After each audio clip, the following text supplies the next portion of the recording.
BSF के जवान खाली बार्डर पर बार्डर की रक्षा नहीं करते, ग्राएं पिंडे के लोगों की हैल्प भी करते। ਜਿਹੜੇ ਬਾਰਡਰ पर रहने वाले लोग ने उनकी ਜਿਹੜੀਆਂ भी समस्या होंदियां उनका भी निपटारा करते हैं ते कई बारी फिर ब्लड कैंप भी लाते, रक्तदान शिविर। जवाने की जी भावना होंदी है देश भगती की है, वो कन्नै समाज की सेवा भी है। फ्रंटियर हैडकुआटर पलौड़ा के विच 130 जवाने जिहड़ा वो रक्तदान शिविर जिहड़ा लाइए उहदे च अपना ब्लड दिता। ये रक्तदान महादान हुंदा और ग्राएं पिंडें विच जिल्ले भी कोई शैलिंग हुंदी है जां कोई फायरिंग होए उस टाइम पर मती सारी इंजरीज होंदियां ते उन्हें की शिफ्ट किया जाता फिर मैडिकल कॉलेजें जां कंसर्न जिहड़े बाकी हस्पताल ने उत्थे ते खून की जरूरत ते तुसीं पता कि पेज दी घर होंदी है, एक्सीडेंट भी हुआ दे सब कुछ हुआ दा, लेकिन रक्तदान देने वाले लोग जिहड़े ने बड़ी चढ़िए हिस्सा कर लैन ते इस किहड़ी समस्या का भी निपटारा हो जाता। तो फोटो तुसीं दिखा दे जिहड़े फ्रंटियर हैडकुआटर पलौड़ा के BSF दे जिहड़े रक्तदान का शिविर करिए कम से कम 130 जवाने जिहड़ा अपना ब्लड डोनेट किया है। तुसीं दिखा दो द न्यूज़ रूम 24 आवाज़ तुंदी सरकार तुंदे मुद्दे एक नवे एपीसोड च तुंदा मता स्वागत। साथियों एक वीडियो तुसें हुण मैं दस लगा, ये है दियोली टू शिब्बू चक बिश्नाह विधान सभा च एक रोड है जिहड़ा कम से कम भी पिछले 3 सालों की हालत खस्ता हुई, गड्डी लिए जाना मुश्किल हो जाता, खड्डे का खड्डे पेदे। हालांकि कंजवानी कोला लिया है तो इस रोड की बिच पाई है अरनीए तक वाला रस्ता जिहड़ा है वो MLA रजीव भगत होरें सेंटर च गल करी है तो ऑलरेडी BRO के प्रोजैक्ट च पाउडे का तो थोड़े चिर बाद काम भी लगना।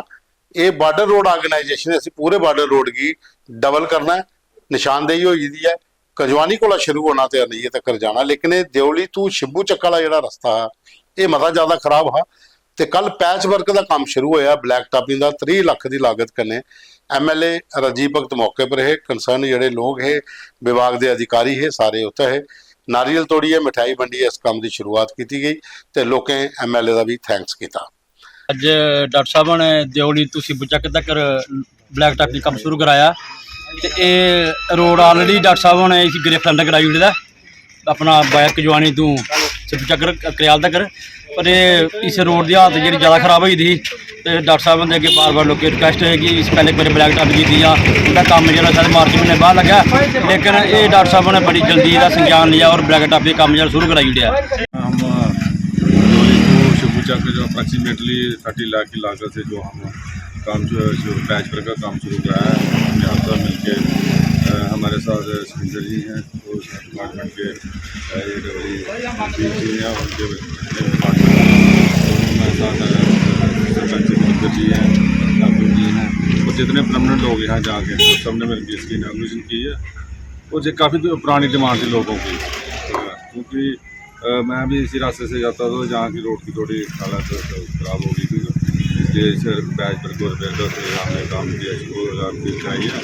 ये अप्रॉक्सीमेटली जो 30 लाख की लागत आएगी और इसके अलावा भी बाकी जगह भी जगह पे जो ब्लैक टॉपिंग के काम चल रहे हैं और जो बाकी पेंडिंग काम जो रह गए हैं उनको भी बहुत जल्द जो प्रायोरिटी में किया जाएगा। दूआ वीडियो है आंध्र प्रदेश के विच तिरुपति बालाजी की जिहड़ी एक पवित्र स्थल है उत्थे एक ऑल इंडिया कल्चरल मीट हुई है।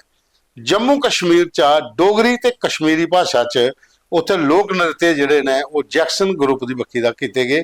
JR शर्मा अपनी टीम लिए गए थे, कल गए पुजे ने वापस। कम से कम भी जिहड़े खबरां चलाइयां जां जिहड़े विजुअल तुसीं दिखा दे वीडियो 10 लाख के करीब आते लोग है जिन्हें सारे प्रोग्राम उत्थे दिखे। डोगरी ते कश्मीरी भाषा के प्रोग्राम भी उत्थे कीते गए अपनी डोगरी संस्कृति की बढ़ावा देने वास्ते। जम्मू कश्मीर सरकार का जिहड़ा ग्रुप गेदा हा उसी जैक्सन ग्रुप जिहड़ा वो लीड करा दा हा। ਉਹਦੇ बाद साथियों एक वीडियो है बिश्नाह का। बिश्नाह च 120 साल को पुरानी परंपरा जी दंगल ते दशहरे की 2 दिवसीय फैसटिवल होया। पहले 3 दिन चलता, एक दिन मेला फिर दंगल तो फिर दशहरा, 3 दिन फैसटिवल चलता। लेकिन आस्ता आस्ता उन्हें 2 दिन पर सिमटी आ।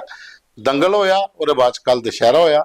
दशहरे में मती सारी संख्या च लोग उत्थे पुजे, बकायदा जिहड़े भी अपनी कल्चरल एक्टिविटियां दे कन्नै प्रोग्राम होंदे, झांकी शोभा यात्रा जी होंगी है वो भरी चढ़िए लोगों सारे भाग लेता और कंसर्निंग जिन्हें भी पुलिस के या अदर डिपार्टमेंट के लोग ने उनका भी सहयोग रहा। तो एक्स MLA अश्विनी और मौजूदा MLA रजीव भगत ਤੇ ਬਾਕੀ ਜਿੰਨੇ ਵੀ ਅਧਿਕਾਰੀ ਜਾਂ ਲੋਕ ਇਹ ਪੁਲਿਸ ਅਫਸਰ ਇਹ ਸਾਰੇ ਉਸਲੇ ਉੱਥੇ ਮੌਕੇ 'ਤੇ ਰਹੇ।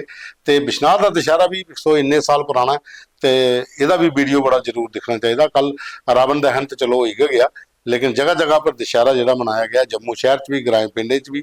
ਤੇ ਬਿਸ਼ਨਾਹ ਦੇ ਦੁਸ਼ਹਿਰੇ ਦਾ ਇਸ ਕਰੀਏ ਦੱਸਿਆ ਰਿਹਾ ਕਿ ਇਹਦੀ ਬੜੀ ਪੁਰਾਣੀ ਪਰੰਪਰਾ, ਕਮ ਸੇ ਕਮ ਵੀ 120-25 ਸਾਲ ਪੁਰਾਣਾ ਦੁਸ਼ਹਿਰਾ ਇੱਥੇ ਹੁੰਦਾ ਵਾਲਾ। ਉਹਦੇ ਬਾਅਦ 'ਚ ਇੱਕ ਸਭ ਕੋਲ ਮੁੱਦਾ ਆਇਆ ਰਾਜਕੁਮਾਰ ਭਗਤ ਹੋਰ ਨੇ, ਇਹਦਾ ਵੀਡੀਓ ਵੀ ਹੈ ਕਿ ਆਰਸਪੁਰਾ ਦੇ ਵਿੱਚ ਅਰਨੀਆ ਆਰਸਪੁਰਾ ਇਹ ਜਿਹੜੀ ਪੂਰੀ ਸੁਚੇਤਗੜ੍ਹ ਦੀ ਬੈਲਟ ਹੈ, ਇੱਥੋਂ ਦੀ ਬਾਸਮਤੀ ਚਾਵਲ ਬੜੇ ਮਸ਼ਹੂਰ ਨੇ। ਇੱਥੇ ਕੱਲ ਰਾਤੀ ਤੇ ਪਰਸੋਂ ਰਾਤੀ ਦੀ ਜਿਹੜੀ ਅੰਧੀ ਆਈ, ਤੂਫਾਨ ਆਇਆ, ਬਾਰਿਸ਼ ਹੋਈ, ਉਹਦੇ ਕਨੇ ਮਤੀ ਸਾਰੀ ਜਿਹੜੀ ਹੈ ਬਾਸਮਤੀ ਫਸਲ ਜਿਹੜੀ ਹੈ ਉਹ ਡਿੱਗੀ ਪਈ ਹੈ। ਹੁਣ ਦੋਸਤੋ ਤੁਹਾਨੂੰ ਪਤਾ ਚੱਲਿਆ ਵੱਡੇ ਜਿਹੜੇ ਵੱਡੀ ਬਾਸਮਤੀ ਅਸੀਂ ਆਖਣੇ ਆ, ਇਹ ਜਿੱਲੇ ਉੱਥੇ ਲਾਭ ਲਾਈ ਦੀ ਹੋਏ, ਜਿੱਲੇ ਵੱਡੀ ਹੁੰਦੀ ਹੈ ਤੇ ਕਮ ਸੇ ਕਮ ਵੀ 4 ਫੁੱਟ ਥੋੜੀ ਪੁੱਜਦੀ ਹੈ। ਤੇ ਜਿੱਲੇ ਹਵਾ ਚੱਲਦੀ ਹੈ ਤੇ ਜਿੱਲੇ ਡਿੱਗੀ ਪਵੇ ਫਿਰ ਇਹ ਵਾਪਸ ਕਰਨਾ ਸੀ ਬੜਾ ਮੁਸ਼ਕਲ ਹੋ ਜਾਂਦਾ, ਤੇ ਪੱਤਰੀ ਬਣੀ ਜਾਂਦੀ ਹੈ ਚੌਲੇ ਦੀ, ਤੇ ਨੁਕਸਾਨ ਕਿਸਾਨਾਂ ਦਾ ਹੋਇਆ। ਤੇ ਉਹਦੀ ਡਿਮਾਂਡ ਹੈ ਕਿ ਇੱਥੇ ਜਿਹੜੇ ਕੰਸਰਨਿੰਗ ਜਿੱਤੇ ਦੇ ਐਮਐਲਏ ਨੇ ਜਾਂ ਡਿਪਾਰਟਮੈਂਟ ਦੇ ਲੋਕ ਨੇ, ਐਗਰੀਕਲਚਰ ਡਿਪਾਰਟਮੈਂਟ ਦੇ, ਉਹ ਵਿਜ਼ਿਟ ਕਰਨ ਤੇ ਲੋਕਾਂ ਦੀ ਉਚਿਤ ਮੁਆਵਜ਼ੇ ਵਾਸਤੇ ਵੀ ਕੋਸ਼ਿਸ਼ ਕੀਤੀ ਜਾ। ਇਹ ਵੀਡੀਓ ਤੁਸੀਂ ਦਿਖਾ ਦਿਓ, ਇਹ ਉੱਥੋਂ ਦਾ। ਉਹਦੇ ਬਾਅਦ 'ਚ ਹਾਈਵੇ ਪਰ ਜਾਮ ਜਿਹੜਾ ਹੈ, ਇਹਦਾ ਵੀ ਵੀਡੀਓ ਹੈ। ਇਹ ਸਾਨੂੰ ਮੁੱਦਾ ਭੇਜਦਾ ਨਰੇਸ਼ ਕੁਮਾਰ ਗੁਪਤਾ ਹੋਰ ਨੇ, ਬੈਂਕਰ ਨੇ। ਇਹ ਆਹ ਦਿਨ ਕਿ ਅਸੀਂ ਜੰਮੂ ਦਾ ਜਾਣਾ ਹੈ, ਲਖਨਪੁਰ ਤੇ ਲਖਨਪੁਰ ਤੋਂ ਜੰਮੂ ਆਣਾ, ਵਾਪਸ ਡਿਊਟੀ ਕਰੀ ਹੈ, 4-4 5-5 ਘੰਟੇ ਜਾਮ 'ਚ ਫਸਣੇ ਪਵਾਦਾ।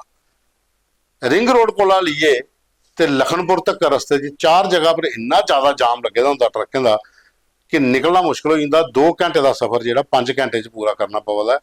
ਤਾਂ ਉਹਨੇ ਸਾਨੂੰ ਮੁੱਦਾ ਭੇਜਦਾ ਕਿ ਕਮ ਸੇ ਕਮ ਚੈਨਲ 'ਚ ਚੁੱਕੀਏ, ਦੱਸੋ ਕਿ ਆਖਿਰ ਵਜ੍ਹਾ ਕੀ ਹੈ ਇੰਨਾ ਜਾਮ ਲੱਗਾ ਦਾ ਕਹਿ ਲਈਏ। ਤੇ ਗੁਪਤਾ ਸਾਹਿਬ, ਇਹਦਾ ਇੱਕੋ ਮਸਲਾ ਹੈ ਕਿ ਇਸ ਲਈ ਹਾਈਵੇ ਦਾ ਕੰਮ ਚੱਲਦਾ, ਦੋਨੇ ਸਾਈਡਾਂ ਦੇ ਰੋਡ ਜਿਹੜੇ ਸ਼ਰਿੰਕ ਹੋਏ ਨੇ ਔਰ ਟਰੱਕਾਂ ਦੀ ਤਾਦਾਦ ਬੜੀ ਜ਼ਿਆਦਾ, ਕਿਉਂਕਿ ਜੰਮੂ ਸ਼੍ਰੀਨਗਰ ਨੈਸ਼ਨਲ ਹਾਈਵੇ ਵਾਲਾ ਰਸਤਾ ਖਰਾਬ ਹੋਣੇ ਕਾਰਨ ਮਤੇ ਸਾਰੇ ਟਰੱਕ ਜਿਹੜੇ ਜੰਮੂ 'ਚ ਫਸੀ ਇਹ ਆਹਿਸਤਾ ਆਹਿਸਤਾ ਉਸ ਰਸਤੇ ਪਰ ਕੰਮ ਚੱਲਦਾ। ਕਿਉਂਕਿ ਉੱਥੇ ਜਿਹੜੀ ਪ੍ਰੋਬਲਮ ਹੈ ਹਾਈਵੇ ਦੇ ਉੱਪਰ ਉਹ ਇਹ ਹੈ ਕਿ ਦੋਨੇ ਸਾਈਡ ਦਾ ਰੋਡ ਜਿਹੜਾ ਉਹ ਬੈਠੀ ਜਾਂਦਾ ਤੇ ਟਰੱਕਾਂ ਦੀ ਸਪੀਡ ਸਲੋ ਹੈ, ਤੇ ਇਸ ਕਰੀਏ ਜਾਮ ਜਿਹੜਾ ਬੜਾ ਜ਼ਿਆਦਾ ਇੱਥੇ ਲੱਗਾ ਦਾ। ਉਹਦੇ ਬਾਅਦ ਸਾਡੇ ਕੋਲ ਇੱਕ ਮੁੱਦਾ ਹੋ ਰਿਹਾ ਇਹਦਾ ਵੀਡੀਓ ਵੀ ਹੈ। ਜੋਗਿੰਦਰ ਸਿੰਘ ਹੋਰ ਨੇ ਖੌੜ ਤੋਂ ਭੇਜਦਾ ਕਿ ਡਿਪਾਰਟਮੈਂਟ ਜਿਹੜਾ ਹੈ ਡੀਐਮਓ ਡਿਸਟ੍ਰਿਕਟ ਮਾਈਨਿੰਗ ਅਫਸਰ ਤੇ ਕਨੇ ਪੁਲਿਸ ਇਹ ਕਰਾ ਦੇਣਾ ਖਾਏ ਕੋਈ ਸਮਝ ਨਹੀਂ ਆਦੀ, ਦਿਨੇ ਰਾਤੀ ਮਾਈਨਿੰਗ ਜਿਹੜੀ ਉਹ ਚਲਾਦੀ ਹੈ।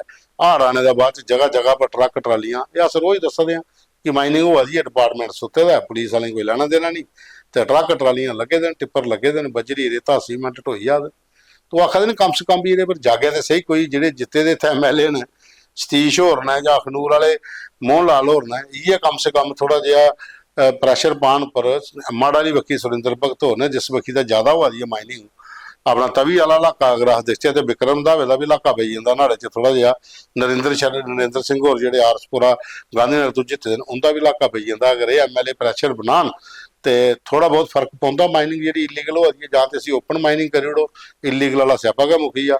ਤੇ ਕਹਿੰਦਾ ਉਹ ਲਿਖਾ ਦੇਣ ਕਿ ਸੁਰਿੰਦਰ ਚੌਧਰੀ ਹੋਰ ਖਾਲੀ ਦੂਗੇ ਦਫ਼ਤਰਾਂ 'ਚ ਰੇਡਾਂ ਕਰ ਦੇਣ ਤੇ ਜਾਂ ਮਾਈਨਿੰਗ ਵਾਲੀਆਂ ਉੱਥੇ ਰੇਡਾਂ ਕਰ ਦੇਣ ਜੀ, ਜਿੱਥੇ ਕੋਈ ਕੰਮ ਦਾ ਲੈਣਾ ਦੇਣਾ ਨਹੀਂ, ਜਿੱਥੇ 24 ਘੰਟੇ ਮਾਈਨਿੰਗ ਚੱਲਦੀ ਹੈ। ਲੋਕਾਂ ਦੇ ਜਿਹੜੀਆਂ ਖੱਡਾਂ ਹੀ ਉਹਦੀ ਤਬਾਹੀ ਹੋਈ ਹੈ ਉਸ ਬੱਕੀ ਨਹੀਂ ਆ ਰਹੇ। ਤੇ ਦੋਸਤੋ, ਇਹ ਸਾਡੇ ਕੋਲ ਅੱਜ ਦੇ ਫੋਟੋ ਵੀਡੀਓ ਤੇ ਮੁੱਦੇ ਹੈ। ਪ੍ਰੋਗਰਾਮ ਤੁਸੀਂ ਪੂਰਾ ਦੇਖਿਆ, ਲਾਈਕ ਕਰਨਾ, ਸ਼ੇਅਰ ਕਰਨਾ, ਕਮੈਂਟਸ ਵੀ ਜ਼ਰੂਰ ਕਰਨੇ। ਕੱਲ ਫਿਰ ਮਿਲ ਗਏ ਇੱਕ ਨਵੇਂ ਐਪੀਸੋਡ 'ਚ।